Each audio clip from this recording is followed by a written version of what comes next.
Investigate violence in Plateau State in Nigeria's Middle Belt claims that about 11,749 people were killed in violent attacks in the state between 2001 and 2025. According to the report, the recorded deaths had been a product of various forms of violence, including herders-farmers clashes, intercommunal violence, and ethno-religious crises. The violence has led to the deaths of thousands of people and the displacement of thousands others. The fact-finding committee on incessant attacks, killings and destructions in Plateau said no fewer than 420 communities in the states were attacked between the period of time in question. Arise News analyst Dayo Shobali joins us now to discuss the unveiling of the report and the need for government to double efforts to bring the culprit to justice. Mr. Shobali, thank you so much for joining us on Newsday. It's a pleasure being here as usual.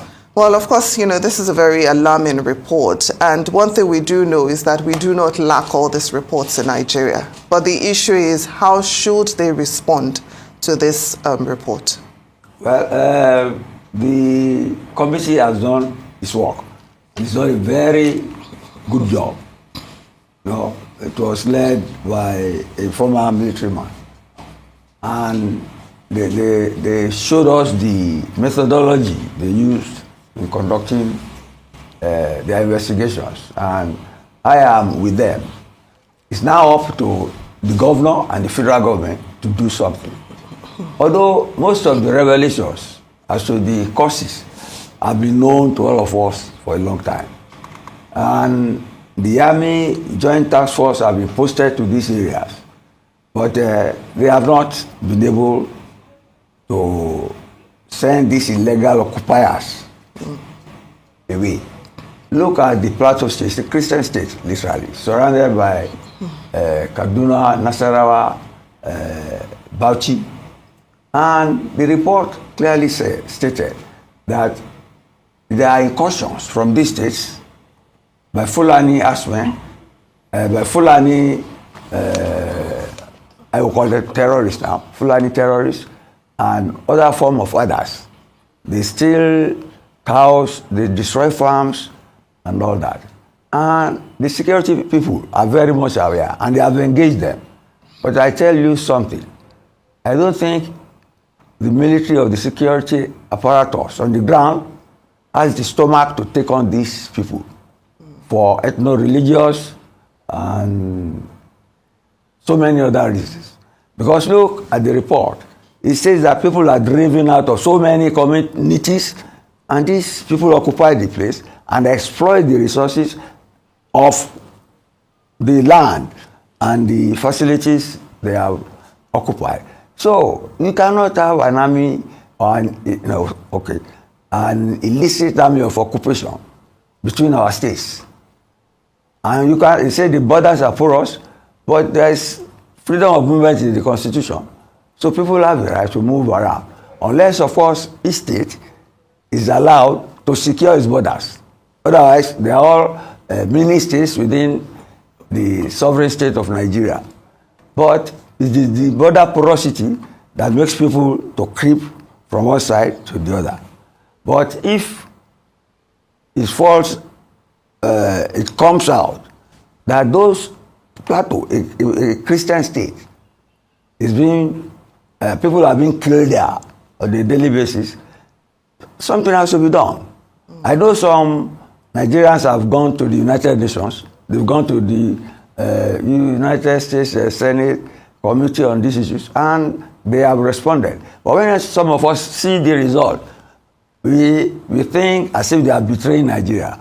They are the people who are helping Nigeria.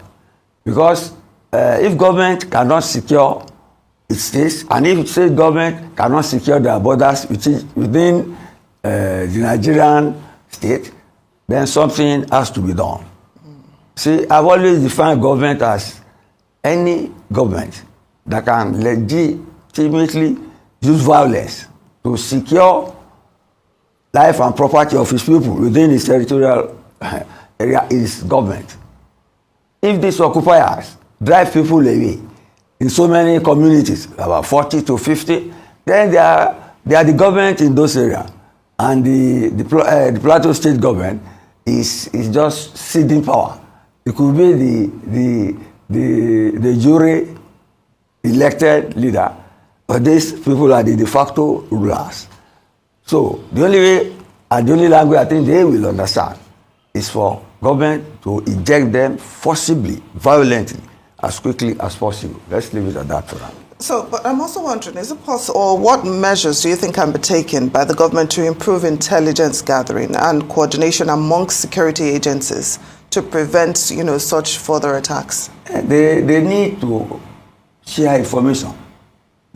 That's what they call joint task force. It's made up of all. But you see, invariably, you see, people want to create territories for themselves. The Air Force wants to be seen as the only one controlling the air.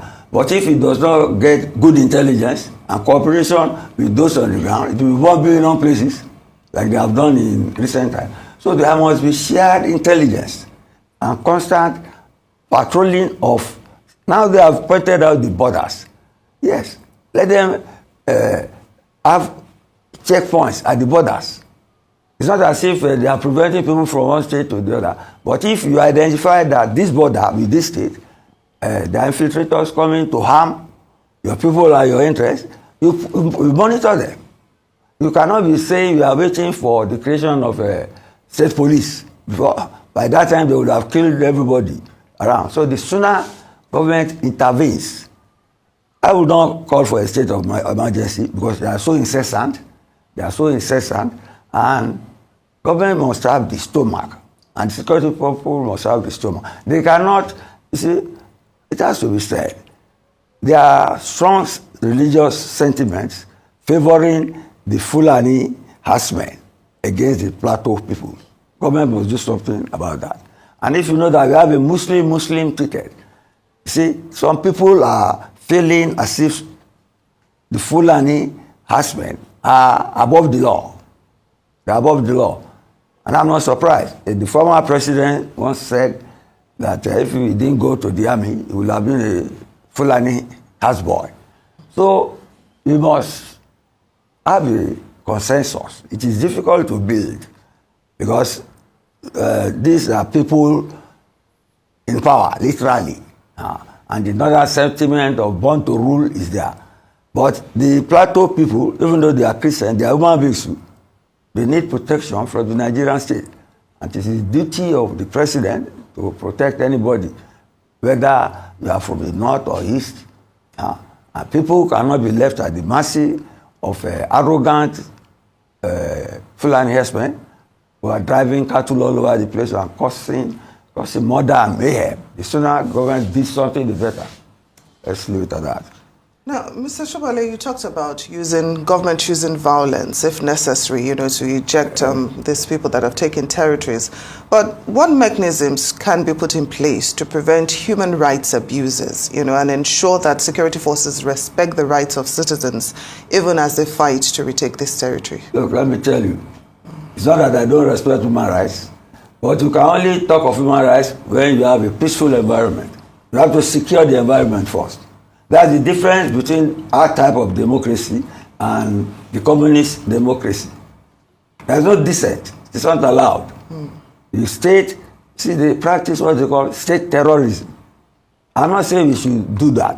But government is not a prayer meeting or a mosque being convened. Government is power.